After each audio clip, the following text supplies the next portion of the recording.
মহানবী সাল্লাল্লাহু আলাইহি ওয়াসাল্লামের অলৌকিক ঘটনাবলী।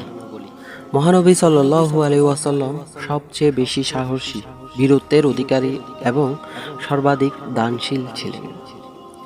যখনও কেউ তার নিকট কোনো কিছু চাইতে, তিনি সঙ্গে সঙ্গে তা দান করিয়া দিতেন।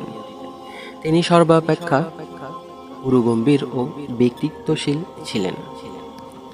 এমনকি সাহাবাগণ যখন তাকে কাফেরদের একটি গোত্রের বিরুদ্ধে বদদোয়া করার জন্য আবেদন করলেন, তখন তিনি বলেছিলেন, আমি রহমত হয়ে আসিয়াছি, অভিশাপ হয়ে নয়।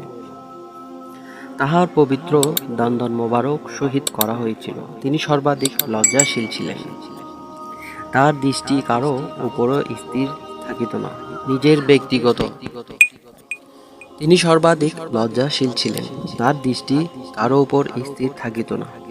নিজের ব্যক্তিগত ব্যাপারে কারো নিকট হতে কোনো প্রতিশোধ গ্রহণ করতেন না এবং রাগও করতেন না। আর যখন তিনি রাগান্বিত হতেন, তখন কেউ তার সামনে দাঁড়াবার সাহস পেত না। যখনই তাকে কোনো দুটি কাজের মধ্যে যে কোনো একটি গ্রহণের অধিকার দেওয়া হয়েছে, তিনি সব সময় সহজটিকে বেছে নিতেন।